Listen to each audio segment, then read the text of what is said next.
Welcome to a very special episode of the Cities Skylines Podcast, brought to you by Paradox Interactive and Sim Nation. My name is Pablo, and we are here with Jan. Hi, Jan.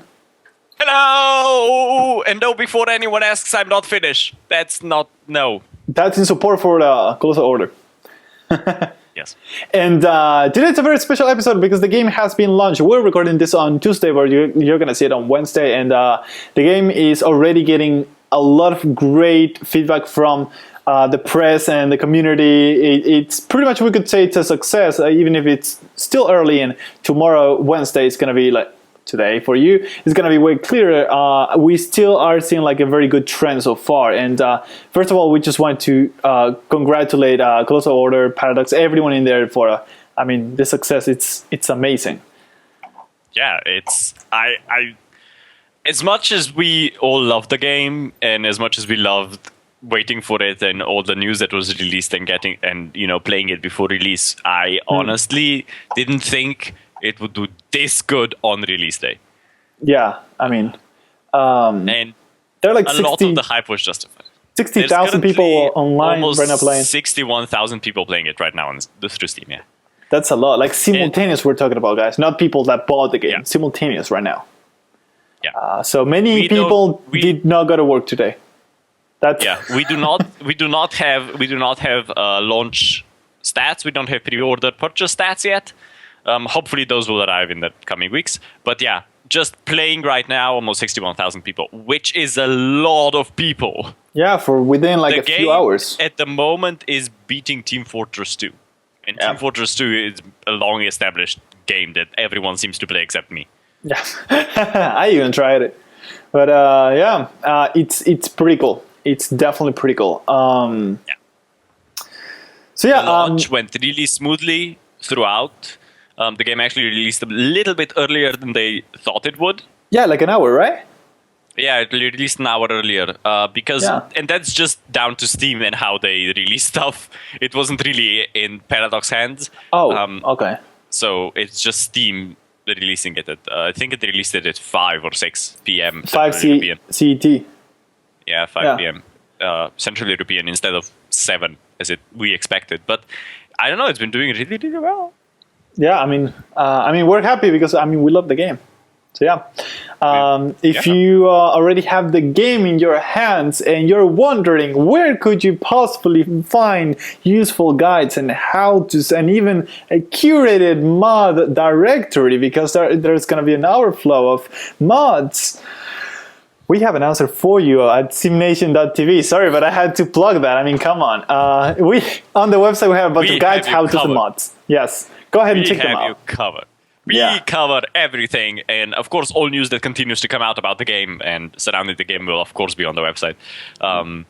We need to. But yeah, sorry, John, but I had to plug that. It's just like so. Simnation.tv is where you want to head out right now. After the podcast, of course, I finished watching this. So, and of course, to make it up to John just a little bit, you should also check out the Paradox forums, the sub-thread for Cities Skylines. Because there's a lot of things in there as well you might want to read. Mm-hmm. But definitely do not definitely go to the first link because it has more and better curated stuff than the forums. No, I'm definitely not suggesting that at all right now. So yes, what else? Well, we just want to really take a look at sort of what the press have been saying and so on, and sort of share with you. So how about we do that? Yeah, well, we're gonna start off with one of the big ones, which is Rock Paper Shotgun. They have kind of gone into existence in the past few years and kind of gained prominence, and their review was quite good. They said that it's a very much traditional yet hyper modern city building game that everyone's been crying for. They do mention that they feel like it's more of a response game than its own game. But it's gorgeous. It feels familiar right out of the box. And they kind of understood that you can't take risks with this if you want to do okay. So yeah, and it is. They did mention it's a bit bittersweet because this week Maxis the Emeryville studio was shut down, which is the studio behind SimCity, and it's been deposed by this one. I mean, they said it's bittersweet in the week that Max has died to see the former king of city builders so thoroughly deposed by another. So let's look upon Cities Skylines as SimCity's true heir. The line can continue after all. And it can. I mean, we've said it before. It's the spiritual successor of SimCity 4. It feels a lot like SimCity 4. Mm-hmm. It does improve on it. I feel like it does improve on it, but it feels like it's the next SimCity. There was the one that was meant to be like pretty much that's. I mean, it's really hard not to compare with SimCity. I mean, SimCity has been along pretty much for since 1986 or whatever when the first one came out. Like that's how alone it has been. Really, I think this is the first game that steps up and sits at least on the side for now, and then we'll see if it really just takes over, and that's it. I mean, it's maybe too early to tell, but I think this is the first time that ever happens in the city builder genre. Yeah. For example, Game Informer said that through deep and rewarding gameplay, Colossal Order's new simulation fills the increasingly noticeable void in the genre. Where others have failed, Cities Skylines excels and delivers the new gold standard of modern city building games, and they gave it 8.75 out of 10, which is good. The reviews have been really good. They've been, between 8, 9, 10. 8, 9, 10. If you're using a 10-point system, it's been 8, 9, 10. If you use it, currently has 86 on Metacritic. I think it was 86 the last time I checked. It's really hard because many people just go in and put a 1 as a score, so that's really hard. Yeah. It's really hard to get over 80 in there. Yeah, so it's been 86 currently. The last time I checked, which was about half an hour ago. Yeah. It's been, it's been... And I think it's a appropriate score. I mean, the game has some flaws. It's not super polished and so on. And many on the reviews say it. So I think an 80-something on Metacritic is great. It's really good. It's a very good representative of how good the game is. Man, I cannot believe it finally happened. It's amazing. It's today has been a crazy, crazy day. Yes. I mean, I won't say it's been very crazy for us, but it's been incredibly crazy for Colossal Order, and of course, the team over there. But it's been an amazing day. I mean, I've been following reviews all day. I streamed a bit earlier. I've been playing the game for myself because now we have release copies, and it just is amazing. It's amazing. There are flaws in the game. Don't forget. Don't take me wrong. There is a few things that need iteration on and improvement on, and one of them may be the UI, and especially, there's a few everything times that the game does. Yeah, I mean, especially like stuff like they require user testing, user feedback. Really get people that are not from Paradox or the team to sort of get their hands on. But otherwise, the base simulation is really good. That's the water simulation, part. the traffic simulation, underlying game is really, really good. Some of the what we've been having issues with, personally at least, is visuals. It's it's just the game. No, just the game not giving you the proper feedback. Sometimes. Oh, the feedback. Yeah, like why is this building abandoned and stuff like that. Why?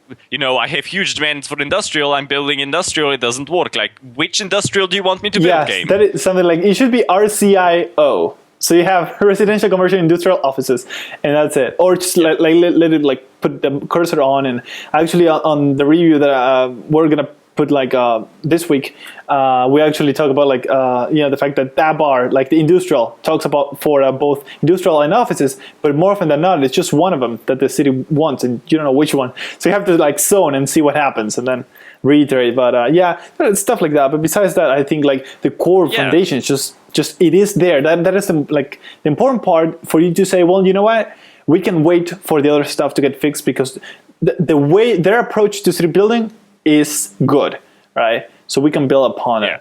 And actually, I think they're celebrating because they bought more pizzas than anybody ever. Do you seen that picture? I've seen that picture. There was so many pizzas. I don't know. Oh my god! Who's gonna eat it? I looked at that picture and I was like, I wish they would. John, don't put up weight. Right? No, John can put on a bit of weight. Jacob, on the other hand, Jacob, watch your weight. it's on the edge. But no, I don't know. We'll see. But as I said, these are minor things that you kind of get stuck upon. It's not, the base game is really good. The base mechanics are really good. They delivered what they promised, which is, in my books, really important, which is something that some other games didn't. I can think of two off the top of my head. And even, without the so taunted and hyped up Glassbox engine, the game performs incredibly well and even better than if it had Glassbox engine. Yeah, I mean, honestly, if it had Glassbox, then it would have blown my mind. But this level of simulation. I mean, like, there are many things that are not there. Like, crimes don't occur or stuff like that. There's no like criminals going to assault or stuff like that. Like all that aspect of the simulation is gone, but that is what basically is allowing us to make these big cities. I mean, we have to give away something, I guess, and I'm fine giving away some simulation, not all of it, but some of it, so we can actually build these huge cities. Like, this is like an epic journey of trying to fill up all the spaces, and then you realize, like, while you spend like half hour in this area, the whole other part of the city is burning down. You're like, oh, I forgot about you, and you go back, and that's how big it is that you can get lost in it. You're like me on the streams, and you spend an hour fixing an intersection, and then you realize, why is everyone dead? Yeah, that's actually pretty cool. You have that level of micromanagement in infrastructure like roads and highways and so on, and all the transportation systems and different bus lines that you can make and so on. I think like that, at first I thought like maybe this is too much, but then I'm like, no, this is good because you have that level of control on city design, so you can make proper city design. That is pretty much what a city builder should be about, proper city design. I would like to say one thing, which is my personal wish right now. Two wishes. I have two wishes. One is that two dams on the river worked properly. Everybody's trying that. It's not working now. No, it's not. I tried it a few times. It doesn't work. And the second one is that we had some sort of a traffic window where we could modify all the traffic, all the kind of public transport lines. Because currently it's a bit shifty trying to modify a transport line. Oh yeah, because they're all stacking in the same line instead of being separated, so you can drag the one you want. Right. That is something like if you're like 3 bus lines or more going by the same road, you're only going to be able to edit 2 of them, and that's it. So yeah, it's a bit So that's something I would love to see, to have a bit more of that cities in motion. Editing bus lines, because it was really amazing in there. You could edit each specific bus line. Some things are not intuitive. For example, right now, how do you change the color of a bus line like that? You have to click a bus. Modify. It's completely unintuitive, but yeah, it should be good to be able to, like, on the bus panel, have like an option to see all the lines, right? Create a new one, change the color of one, or just go in edit mode in one. So you're freely changing all the stuff without getting another line in the way. So that's just something I've noticed I'm missing. It's just because I've played a lot of Cities in Motion. I love public transport. I love editing stuff and doing stuff with public transport. So it's kind of one of those things where I can do what I want. It's just I need 3 more steps to do it. Right. Yeah. Then hopefully they'll get around it. So yeah. Yeah. And tunnels, they already said tunnels are coming in, so don't worry. I know everyone wants tunnels because for some reason tunnels are the thing. And it's on their top priority, so yeah. I mean, we'll see. I mean, honestly, they've been patching things really consistently with our review copies. We had 2 patches in the last week, for example, with the review copies. So if they continue with this trend of getting on top of issues as soon as they can, this is going to be really, really good. Yeah. I mean, it already is really, really good, but will continue to be really good. What other, do you have like some quick snippets of all other reviews? Maybe some scores? Let's share scores now that we can. Let's share scores. Well, for example, IGN gave it 8.5 out of 10. Mm-hmm. It says, they say, more than anything, Cities Skylines is about the simple joy of building. It's a really impressive and often beautiful simulation where an amazing number of virtual people go about their business across a huge swath of land. And that is true. Mm-hmm. It's a really big game. I mean, 36 square kilometers. Yeah. It's a lot. It's a lot to deal with. Now, PC Gamer, I don't know how they do 100 point. I don't know how they have the level of precision of deciding that the game is 86 out of 100. I don't know, but PC Gamer give it 86 out of 100. 86. 95. 86. Game Informer 8.75 out of 10. That one's also a bit. 8.75 out of 10. That is true. So yeah. Escapist give it 5 out of 5. PC World 4 out of 5. Gaming Nexus 9 out of 5. Others don't give points, which is okay because I personally am not that good about like with scores. Like maybe it's hard to like pin down. Really. I do love the review from Lazy Game Reviews. It says this is a top-notch game at a bargain and launch price, and it makes me want to cry tears of joy. If you've longed for another great city builder like I have, or simply want to try one out for the first time, I don't hesitate at all in saying Cities Skylines is a superb choice. It is. If you always wanted to get into the genre and you found some other daunting, Cities Skylines, you can't go wrong. Yeah, definitely. Now that we can talk about it. Especially like I think it's most important for people like us have been waiting for so long for the city builder and it hasn't come for 10 years and now it finally has. Because for other people, they will find this a little hard to use. To be honest, I keep saying Cities Skylines is probably my city builder, but not my girlfriend's. Not because she's stupid, just because she's not that avid of a gamer and just, will not get around the traffic stuff. She'll make a mess. And so, it's not that accessible. But like every Paradox game, they're usually more towards a niche. So the niche gets to love the game. Of the niche game. It's more of they covered the historical simulation niche with Paradox, with Paradox Development Studio, Europa Universalis 4, Crusader Kings 2, Hearts of Iron 4, which is coming out soon and we will be covering. So John, get onto that and get me those copies.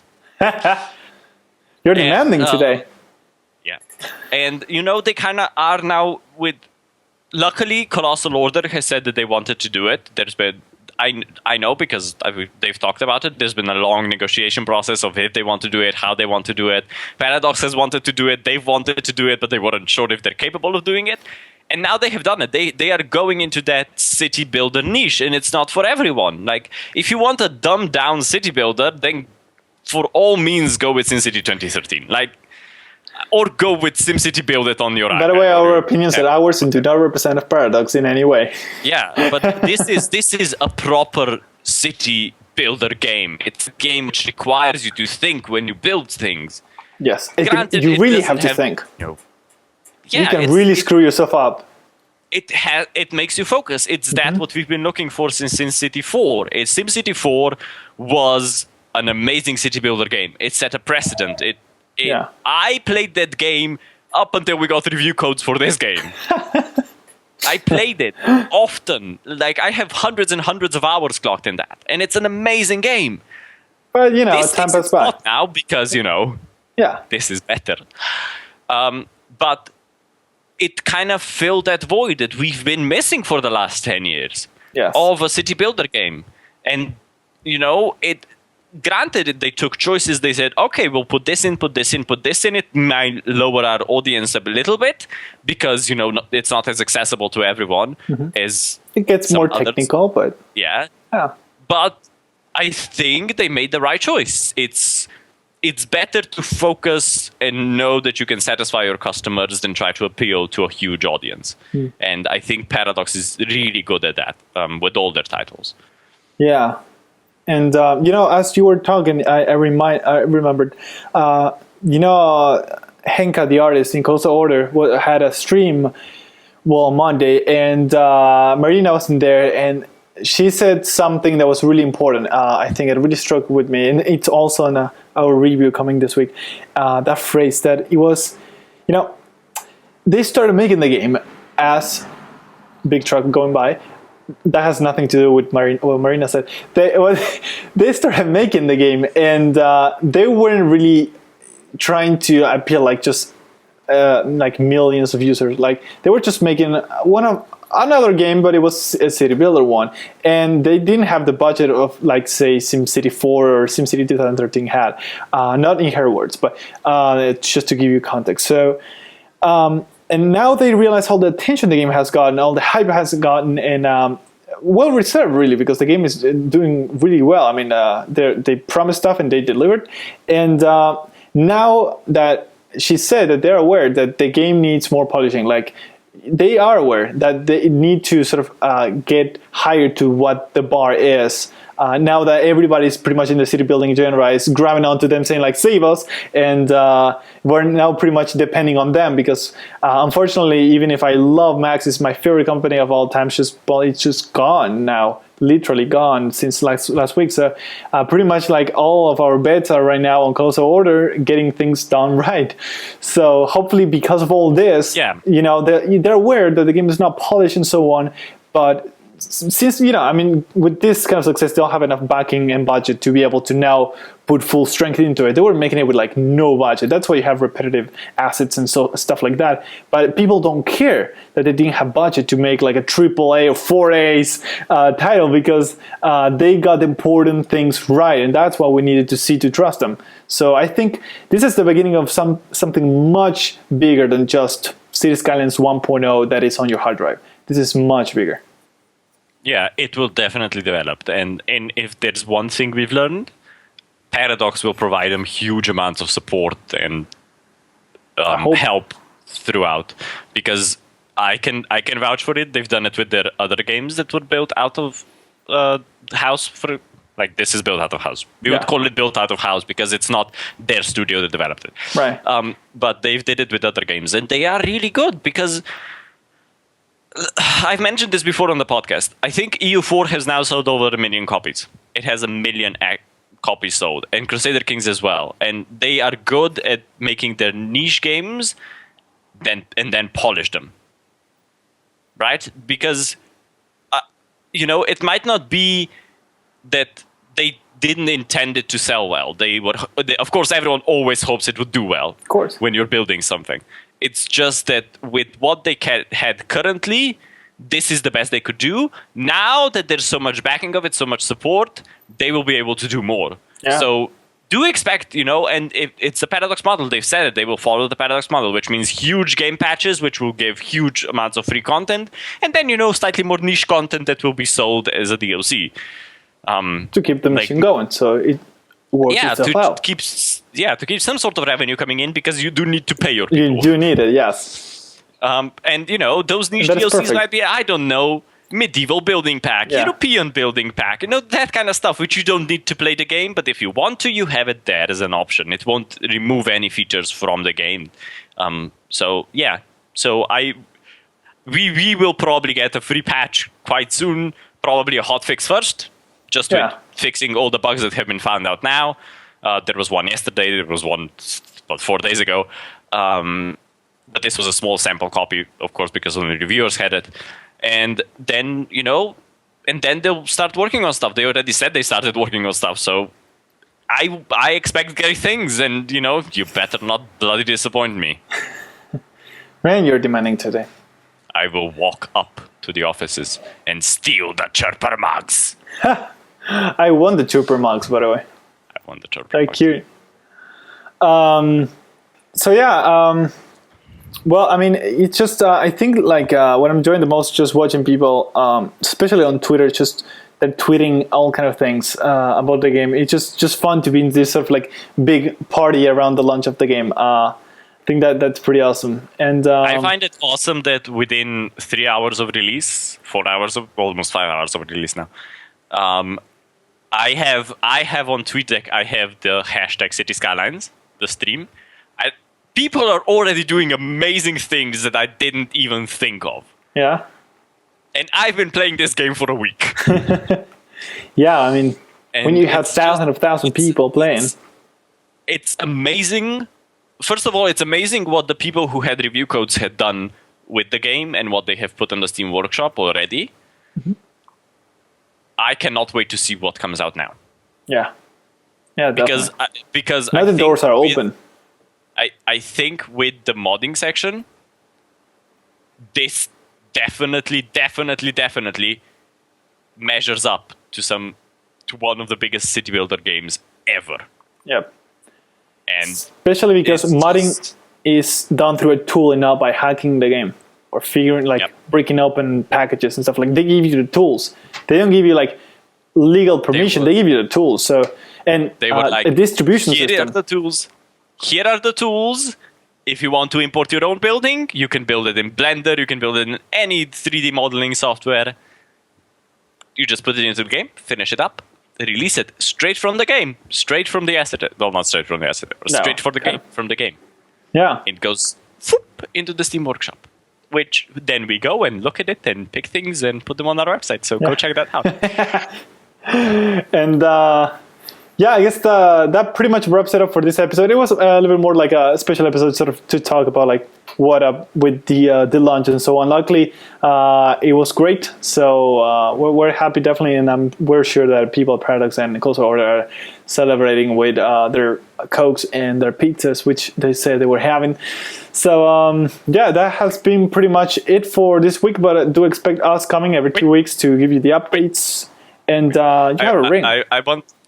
I've had the ring for a while. I have 2 rings. I'll tell you after the podcast what they're for. Yeah. I just want to mention one thing really quickly, because on Monday, Matt, also known as AcePack, the dedicated content producer with Paradox Interactive, has left the company due to some stuff with his family. Nothing serious, I hope. But he is moving to Poland. And he left the company. So I would just want to quickly mention that and thank him for providing all this amazing content in these streams and for all of the Paradox games and, just being a generally awesome guy. So thank you, Matt. Awesome. Thank you, Matt. We will miss you. Yeah, I saw the tweets. People are missing them. Oh. All right. Well, that was nice. Sorry to interrupt you. That was worth interrupting for. So yeah, definitely that has been all. And as always, make sure if you're watching this on the Simulation side to check out Paradox Extra channel.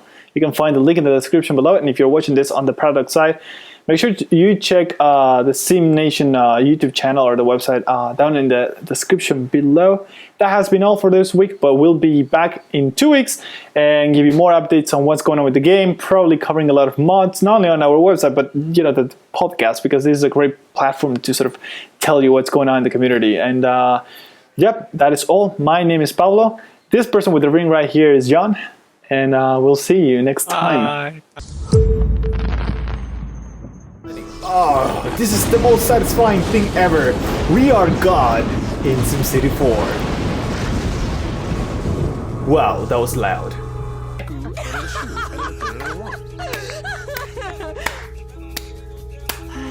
Oh, you're gonna eat that, huh? You're gonna eat it. I see. What? Nothing. Okay. And now she is tossing that salad with her... Stop sticking your finger in your ear! All right, she's tossing the salad with her earwax. It does. It does it really well. Okay. Oh, they're coming for you, Pablo! Shit, Run! Oh, yeah. These road trips, man, are killing me. Anyway, let me know whenever we are recording. Hi, and welcome to another episode of Extended Play. I'm your host, this is Stuart, and that is a fancy, fancy sign. Thank you for watching, and I'll see you next time.